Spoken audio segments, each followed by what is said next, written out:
Pero antes, José, bueno, darte la bienvenida, agradecerte. ¿Cómo estás? Buenas noches, Claudia. Muy bien, como siempre. Nuevamente. ¿Cómo estás? Todos Así los es. días ya te veo, José. Lunes y jueves, lo cual es muy agradable para mí. Y Espero que para ahora, ti y ahora en el de Peso Digital también, ¿ah? también, así es, invitado por ahí de vez en cuando. De vez en cuando. Muchas José, gracias. antes de ir con el tema que hoy nos reúne en la mesa, comentemos un poco sobre lo que ha sido el impacto social en la muerte, en la lamentable muerte de Jimenita, una marcha que no solo pretende llevar la voz del pueblo indignado, sino que se tome una medida. Yo sé que tú no eres de la postura, no avalas la pena de muerte por muchas razones, la implementación es una de ellas, pero ¿crees tú que es descabellado tratar de romper toda relación con los pactos internacionales y de una vez por todas acabar con esta impunidad en el país? Es un tema muy polémico, digamos que no es fácil decir sí o no a la pena de muerte, no es fácil decir sí o no a medidas drásticas como por ejemplo la castración química y estas medidas más fuertes, cadena perpetua, por ejemplo, que ya está en el Código Penal. Sin embargo, sí es momento de un punto de quiebre. Y el tema quizás de fondo, y que tú lo has tocado ahorita, es hasta qué punto un Estado soberano, una pregunta válida, ¿no? ¿Hasta qué punto un Estado soberano, un Estado independiente, un país autónomo, tiene que, ¿no?, verse siempre limitado por tratados internacionales, cuando por ahí en alguna política pública, en algún sector del Estado, vale la pena irse, entre comillas, por la libre, es decir, asumir la responsabilidad, ¿no es cierto?, y cambiar o girar las políticas públicas para que sean más drásticas en un tema como, por ejemplo, la pena de muerte. En este momento el Perú no lo puede hacer, y si lo pudiera hacer, como lo hemos conversado también, demoraría mucho tiempo, sería muy difícil implementarlo, además de los costos que traería efectivamente en un sistema judicial como el nuestro, que es sumamente precario, muy desordenado, que muchas veces actúa en contra del afectado, en contra de la víctima, en vez de tratar de, digamos, ayudar al que ha sido vulnerado, ¿no? Ahí están las instituciones con una imagen bastante decaída, con una valla muy alta. Yo creo que el tema Odebrecht es una de las principales pruebas de fuego para el sistema de justicia en nuestro país, pero hay mucho por hacer. Hay mucho por hacer y valgan verdades, el pueblo últimamente está demostrando a través de estas movilizaciones su repudio, clama justicia y de verdad que no sé hasta qué punto van a seguir las marchas sin tener una acción de por medio de parte de los gestores principales. Estas marchas son positivas, creo yo, porque levantan la conciencia, sensibilizan a la población. El Ministerio de Educación ha dado un mensaje muy interesante en estos días. Ha promulgado una serie de normas para volver a incluir a los padres de familia en la gestión de los colegios. Algo de lo que hablamos, ¿recuerdas el lunes? Bueno, el día de ayer, o el día de hoy me parece, ha salido una resolución por la cual se vuelve a integrar a las APAFAS y a los padres de familia a la gestión de los colegios públicos. Esto, en la medida en que sea realmente concretado, operativizado, va a ser muy positivo. Y fíjate qué coincidencia que lo hemos hablado y que se haya ejecutado tan rápido, porque es evidente que no hay mejor hijo, o mejor dicho, no hay hijo mejor protegido o más cuidado que el que está cerca de sus padres. Entonces, en un sistema educativo como el nuestro, en donde también los profesores muchas veces no son sensibles, no están preocupados por los alumnos, donde muchas veces las instituciones que rodean un distrito, la municipalidad, la comisaría, no están pensando empáticamente en el ciudadano, no están pensando en cuidar al ciudadano, sino al contrario, lo ven como un problema, ¿no?, como una carga. Yo creo que los únicos que están en la capacidad de defender a los niños son sus propios padres. En la medida en que los involucremos mucho más en los sistemas del Estado, entonces esto va a ser cada vez mejor para los niños, que son, digamos, los más vulnerables y los que tienen la mayor posibilidad de tener estos riesgos, digamos, ¿no?, frente a los delincuentes. Ahora, José, que aparecen. ¿cómo contrarrestas el sentir de un pueblo que va en contra de este carácter tuitivo que tiene el Estado a través de la Constitución, a través de los mecanismos internacionales que protegen los derechos fundamentales, pero que además encuentran una colisión en el irrespeto de otros derechos fundamentales? Totalmente de acuerdo. Mira, este tema de los derechos es muy interesante. Hay mucha gente que habla de los derechos humanos, los derechos humanos, los derechos humanos, pero algo que no se entiende muy bien es que no todos los derechos tienen la misma prioridad y no todos los derechos tienen el mismo nivel. Hay derechos que son primarios, básicos, que están por encima de otros derechos incluso. Por ejemplo, cuando un doctor se va a la huelga, por supuestamente defender sus derechos laborales, está vulnerando los derechos más, digamos, importantes de la población, que es el derecho a la salud y el derecho a la vida. En ese momento, por ejemplo, nosotros no sabemos qué hacer, no hacemos nada. Es más, el sistema laboral es tan permisivo y permite que los sindicatos y los gremios tengan tantas de estas joyerías, esta capacidad para hacer huelgas, que les permite hasta 3 días para hacer huelgas sin que tengan ningún problema en su trabajo y que no puedan ser suspendidos ni recibir una amonestación, como por ejemplo para ser despedidos. Entonces terminas viendo gremios de médicos o gremios de profesores, ¿no?, que van a la huelga 2 días, luego se turnan entre el otro gremio, va 2 días, el otro 2 días, para no cumplir nunca los 3 días.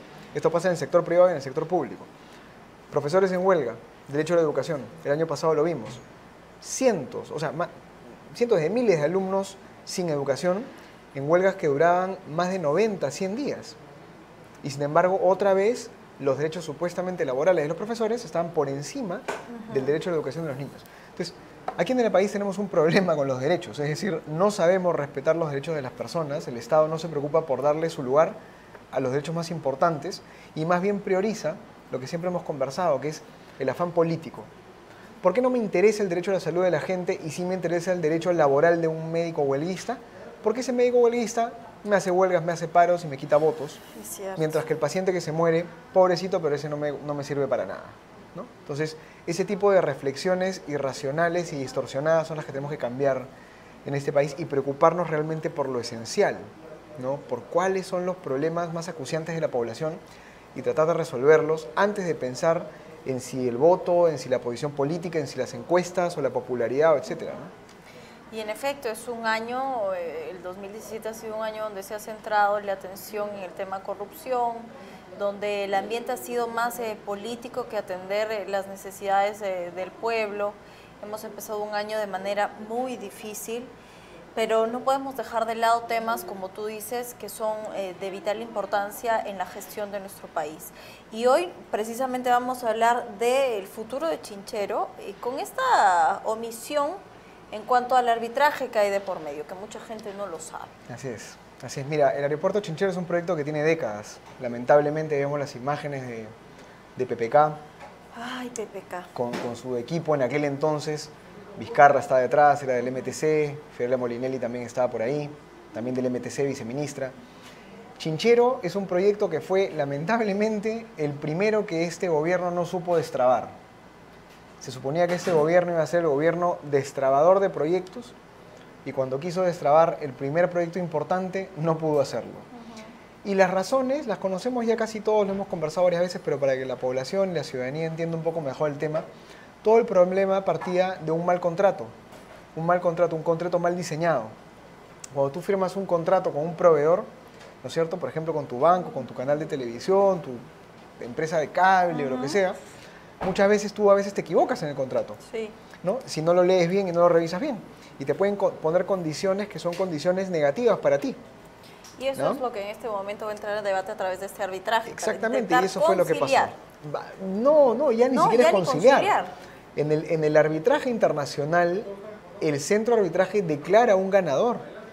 Es decir, hay una posibilidad de conciliación hasta cierto punto en cuanto se puede negociar, pero el centro de arbitraje está llamado a determinar quién gana y quién pierde. Es un árbitro, ¿no? Entonces, lo que va a ocurrir ahora es que vamos a ver cuáles son las armas legales que tiene el Estado peruano. De hecho, el contrato inicial, por más que estaba mal hecho, le daba la posibilidad al Estado de aceptar o no la tasa de interés, ¿no es cierto?, y el cierre financiero, que era el tiempo que tenía la empresa para poder buscar financiamiento. Si nos valemos de ese dato, el Estado peruano podría pelear esta batalla en el CIADI, que es ese Centro Internacional de Arbitraje. Pero es muy complicado, esto puede durar un año y medio, o más, digamos, un par de años, y entonces nos vamos a meter en un problema también burocrático, gastando recursos del Estado para poder ver qué es lo que pasa. Si la empresa, si Kunturhuasi, el consorcio, gana este arbitraje, estamos hablando de varios millones de dólares, por lo menos unos 50, 60 millones de dólares que estarían saliendo de las arcas del Estado. Eso como primer punto, ¿no? Y lo segundo es que a partir de ahora, efectivamente el Estado va a empezar a hacer las obras con carácter de obra pública, es decir, ya no va a ser una APP, una alianza público-privada, sino que dijo el ministro Yufra, va a empezar con la remoción de la tierra. Ya reclamó los terrenos que estaban en concesión, digamos, entregados a la empresa. Estos terrenos ya están otra vez en manos del Estado, los va a entregar dentro de poco la empresa. Y número dos, los estudios definitivos, los estudios técnicos definitivos del aeropuerto, que son propiedad de la empresa, ya le fueron alcanzados al MTC también. Entonces, por las buenas o por las malas, Chinchero va a correr en paralelo y va a caminar. Ahora hay que ver cómo hacen para ejecutar la obra, porque tú sabes que el Estado no tiene tractores, el Estado no tiene camiones, ni tiene, digamos, picos y palas. Lo que tiene el Estado es la capacidad para contratar. Sea por APP Obra Pública, igual una empresa privada se va a encargar de esto. ¿Cuáles van a ser los costos? ¿Cuánto va a cobrar esta empresa? Todo eso otra vez va a estar mucho bajo la lupa, ¿no? Porque claro, ha sido tan malo este proceso de Chinchero que ahora los ojos van a estar mucho más despiertos y mucho más atentos al contrato que vaya a firmar el Estado con la empresa que aparezca.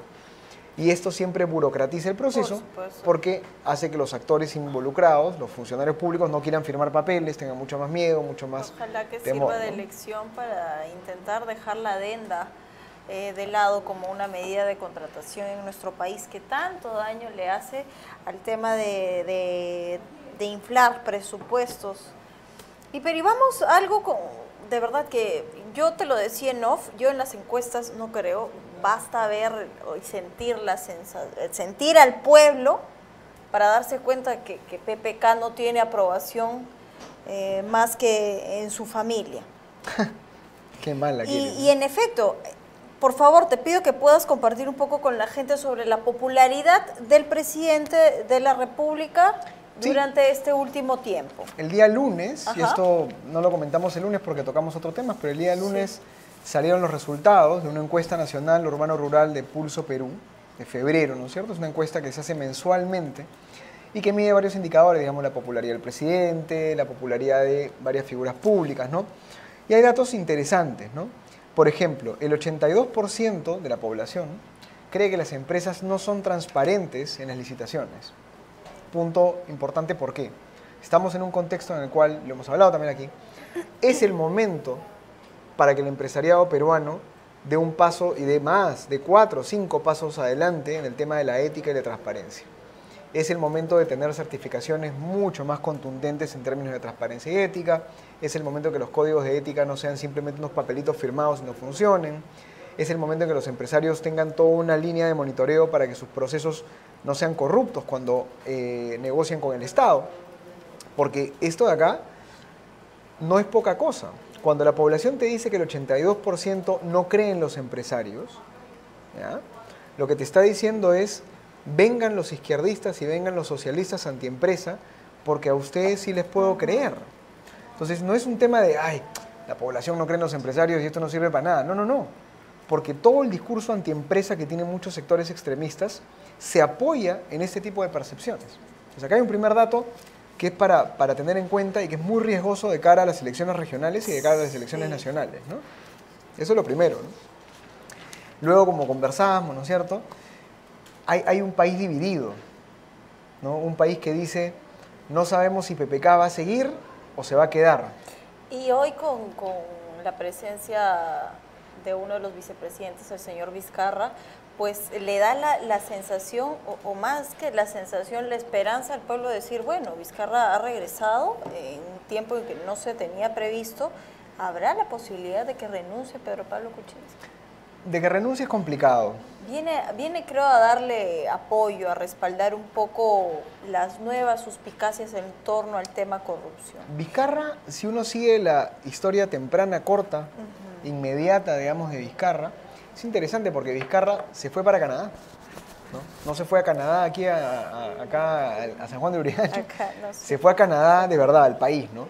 Y entonces esto Fue inteligente también luego de lo toda liberó. la conmoción en la adenda y tal, yo creo que decidió Así bien. es, lo liberaron a Vizcarra de toda la turbulencia política de los meses de octubre y diciembre. Primer error porque mira, ¿qué pasa, no? Ya uno se pone pragmático, medio maquiavélico en este sentido, ¿no? Si tú no quieres que las balas te caigan a ti, pones otro para que le caigan las balas. Y lo que hizo Pedro Pablo Kuczynski fue sacar a Vizcarra, ¿no es cierto?, con lo cual Vizcarra se libró de todas las balas que podían caer, y ahora Vizcarra llega A poner el pecho. Y para la oposición, para fujimoristas, incluso yo creo también para varios sectores de izquierda, prefieren a un Vizcarra que a un Pedro Pablo Kuczynski. Ahora, Pedro Pablo Kuczynski no puede renunciar por dos razones fundamentales. Primero, porque si renuncia, se pone en una situación muy vulnerable frente a la justicia. Y en segundo lugar, porque él, recuerda, todavía sigue siendo o gozando de los derechos de un ciudadano norteamericano. Entonces, a él no le conviene renunciar también, porque en el hipotético caso de que las investigaciones continúen, él requiere del amparo de Estados Unidos para esta situación. Esto es muy fácil de verlo. Entonces, lo probable es que lo vuelvan a vacar o vuelvan a intentar vacarlo y entonces esta moción de vacancia prospere. Pero para eso tendría que haber un dato mucho más sólido. Es decir, lo que hay ahora es un poco más de lo mismo. Y está bien, porque son indagaciones que van entrando más al fondo, ¿no? Van entrando más en detalle. Pero esto ya no es suficiente. Lo que tiene que haber es ya ese choque final que todos estamos esperando, que es las declaraciones de Jorge Barata frente a las declaraciones de Pedro Pablo Kuczynski. Aquí lo interesante, y la población no se ha dado cuenta, creo yo, pero es una cosa que es increíble, es cómo es posible que nuestro presidente salga a decir que él va a declarar después de Barata, ¿no? Como diciendo, mira, vamos a escuchar qué dice y después hablo, ¿no? Para yo armar mi defensa. Increíble. A ver, si vas a decir la verdad, ¿no? Dile ahorita. O de qué estamos hablando, digamos, ¿no? O sea, estás esperando a ver cuál es el juego que está jugando tu potencial contendor. Entonces, eso ya de por sí habla muy mal de él y le quita más legitimidad. Y por eso es que, regresando a las encuestas, esta encuesta de Pulso Perú dice que el 84% de peruanos no le cree a Kuczynski yo respecto creo que ahí al se han tema. equivocado con el dato. Yo me atrevo a decir que es el 99.9%. El 84% no le cree a Kuczynski respecto a los negocios de su empresa Westfield Capital, digamos, ¿no? Entonces, claro, con esa legitimidad. Ahora yo creo que ni Borea ya le cree al presidente. Borea tuvo su minuto griego, digamos, de fama. Tuvo su minuto griego y después se arrepintió de haber Apareció con la defendido. flama y el arco en el Olimpo, Sí, y luego sí, se retiró otra vez a sus cavernas porque evidentemente ese momento fue un chispazo de Y aquí gloria. pregunta José Ignacio, trasladando la situación del doctor Borea a este gabinete que respalda la muerte al señor Kuczynski, si en la confesión de Jorge Barata y todo lo que va a traer consigo hay un dato que ya ponga contra la pared a nuestro presidente, ¿cuánto daño le haría el apoyo a este gabinete? Mira, este gabinete tiene personajes que son totalmente alineados con Pedro Pablo Kuczynski. De hecho, me parece que el día de ayer se han reunido en Palacio de Gobierno ministros y congresistas oficialistas para plantear una estrategia de cómo defenderse frente a esta oleada otra vez de acusaciones, informaciones y la posibilidad de que surja otra moción para vacar a PPK. Sí. Entonces, por más que todos estén sentados ahí reunidos porque el presidente los convoca, lo cierto es que yo creo que hay ministros que no son de la casa de Pedro Pablo Kuczynski, o sea, no son de Choquehuanca, digamos, ¿no? Un Jorge Abel Salinas, sí. un ministro de Cultura, ¿no es cierto? Incluso yo te diría, un ministro como Yufra, o sea, hay personajes ahí que no van a poner en juego su imagen y su reputación política, empresarial también y social ante un dato contundente, ¿no? Entonces yo sí creo, y yo espero, esta es una opinión personal, que algunos de estos ministros se salven, porque hay sectores que requieren continuidad. Entonces habrá gente a favor o en contra, que lo querrán más o menos ahí del Wexler. Se tiene que quedar, ya no podemos cambiar de ministro de Educación de nuevo. En este momento hay que apostar por periodos más largos donde se vea ahí el trabajo, porque si vamos a estar cambiando porque pasa algo nuevo, entonces las cosas tampoco van a caminar. A mí me preocupa la inestabilidad de este gobierno, no solo por la falta de manejo político, sino porque moralmente el señor Kuczynski en este momento no tiene, pues, ya ha perdido todo. Es muy complicado, uno siempre tiene que ser cuidadoso con los juicios, lamentablemente, y yo siempre cuando hablamos de estos temas nunca hacemos juicios acerca de si es o no culpable, sino de la legitimidad o la fortaleza que tiene, ¿no? Y realmente en este momento, sea o no cierto que el señor Kuczynski no tenía una muralla china, sino simplemente un papel chino por ahí dando vueltas, la realidad es que él no tiene la capacidad y la fuerza en este momento para gobernar este país. Entonces, Meche Arauz está cargando con todo el pasivo, Cayetana Aljovín está cargando con una buena parte del pasivo, los ministros que son de su cercanía, digamos, de su cónclave, están cargando con el pasivo, y hay que ver hasta dónde aguante esta situación. Yo he conversado con analistas y con algunas personas que me dicen, mira, esto no pasa de Semana Santa. Y ya tú ves caricaturas en medios de comunicación, en periódicos, ya poniendo a Vizcarra con la banda presidencial. Sí. Entonces, ya la tendencia es muy notoria hacia un cambio de rumbo en esta situación. Pase lo que pase, esto no va a ser positivo para la economía. Tú lo acabas de señalar, ¿no? La expectativa con este gobierno en febrero del 2018 es pésima, ¿no? Pésima. Estamos hablando de un mal gobierno, 32%, y un regular gobierno, el 53%, ¿no? Con este gabinete, ¿no? Con este gabinete. O sea, tenemos una expectativa con este gabinete nuevo muy negativa, ¿no? Y el 53% de la población le dice, ¿no?, a Pedro Pablo que preferiría que deje su cargo. Claro, estamos hablando del futuro del mandato presidencial. Así Yo es. no me atrevo a dar un juicio porque verdaderamente el tema Odebrecht en cualquier momento lanza una bomba y no sabemos a qué estamos expuestos. Yo apuesto siempre por la democracia, por la gobernabilidad del país y esperemos que sigamos en esa línea porque finalmente se trata de poder trabajar. Más allá de que hayan errores, todo gobierno ha tenido errores, pero más allá de los errores, José, es momento de ponerse a trabajar. Hoy murió nuevamente un anciano en una cola de atención y eso hace una reflexión grande. La salud en nuestro país caracterizada por largas colas, por las esperas para una hospitalización, por falta de personal, por falta de medicina. O sea, ¿de qué estamos hablando? No es una situación que tenemos hace un año, es una herencia de casi todos los gobiernos y no se trabaja en la misma. Un SIS debilitado por esta deuda y de verdad que si las cosas principales en el país como educación, como salud y como interior no funcionan, estamos alineados entonces a seguir en el desastre. Sí, definitivamente es un tema penoso, no solamente el de Jimenita, el de este anciano el día de hoy, y el de tantos y tantos pacientes sin nombre, entre comillas, sin nombre. Que esperan la vida por una cita. Que se mueren y que se mueren cuando no tienen los medicamentos o los exámenes o los tratamientos. Entonces, volvemos a la idea inicial, yo creo que para culminar un poco esta reflexión que hemos tenido, la prioridad es atender a la población más vulnerable en sus derechos fundamentales. Los intereses políticos, los intereses partidarios, las agendas personales deben pasar a un segundo lugar. En este momento, por lo menos en el cual hay tanto ruido, no dejemos de pensar en las reformas más fundamentales, la reforma educativa, la reforma de la salud, la seguridad ciudadana, como bien los mencionas, y por supuesto el proceso de reconstrucción, que ahora he escuchado con optimismo a Edgar Quispe decir que van a empezar a empaquetar obras, lo cual está muy bien, digamos, pero ojalá que esto funcione, ¿no? Ya estamos tarde, como sabemos, la descolmatación de los ríos es un tipo de obra, y te voy a comentar que el que está metido en el tema y el que sabe de temas, digamos, de cauces, de proyectos hídricos, es un proyecto carísimo, son proyectos muy caros, en donde es muy riesgoso e incluso haciendo la mejor obra se puede perder toda la plata simplemente con una lluvia en algún momento poco indicado.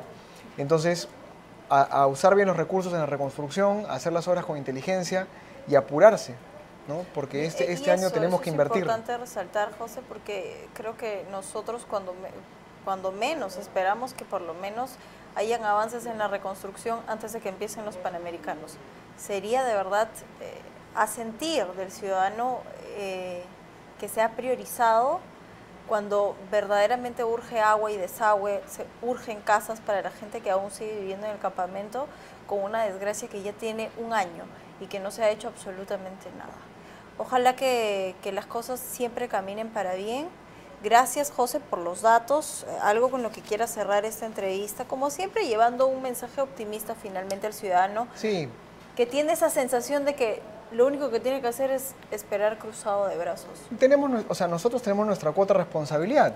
Y es decir, cuando hacemos este análisis, quejándonos de los políticos y quejándonos de los líderes, lo que tenemos que pensar es que todo esto lo hemos generado nosotros con nuestro voto. Y este año es un año de elecciones, así es, regionales y municipales. Por favor, voten con la cabeza por el candidato menos peor, o por lo menos con el mejor, si es que existiera, digamos, y no voten por gente corrupta, por gente amañada, por gente que tiene antecedentes penales, judiciales o policiales. Sí. No voten por gente que tiene acusaciones de violaciones, no voten por gente que le ha pegado a su mujer, no voten por gente que ha robado, no voten por gente que ha tenido un pasado extraño. Por más que sea de lo poco que tienes, no votes. No pongan a gente que los filtros sean buenos, ¿no? Jurado Nacional de Elecciones al momento de la inscripción, que no los... Es que ahí el problema, ¿sabes cuál es? Que los alcaldes y los regidores, digamos, son elegidos por el voto popular y se prioriza la representatividad, no la meritocracia. Entonces, para ser alcalde basta con que tengas DNI y seas mayor de edad prácticamente. Entonces, en ese momento lo que tiene que competir es la cabeza del ciudadano y ver cuál es el mejor candidato que esperamos este año elijamos a los mejores, ¿no? Esa es una primera reflexión. Ojalá. ¿No? Y la segunda reflexión es que hay que invertir. Los emprendedores, los empresarios, pequeños, grandes, medianos, hay que poner la plata en la mesa. Hay que invertir, hay que hacer negocio, hay que trabajar, hay que esforzarse, hay que mover la máquina. Porque esta máquina del país y este crecimiento de los 25 años, de los últimos 25 años, no ha sido gracias a los políticos, no ha sido gracias a los programas sociales, no ha sido gracias a los presidentes y los congresistas. Ha sido gracias al emprendimiento peruano, muchas veces informal, muchas veces formal, a los que están en Gamarra, a los que están en Surquillo, a los que están digamos, en el puerto pescando, a los que están al norte, al sur. Eso se tiene que seguir moviendo y tenemos que seguir moviendo la máquina del país, nosotros los emprendedores que trabajamos y que nos esforzamos para que esto siga adelante, ¿no? Así es, José. Muchas gracias por tu intervención, como siempre, en cada una de nuestras ediciones. Él ha sido José Ignacio Beteta.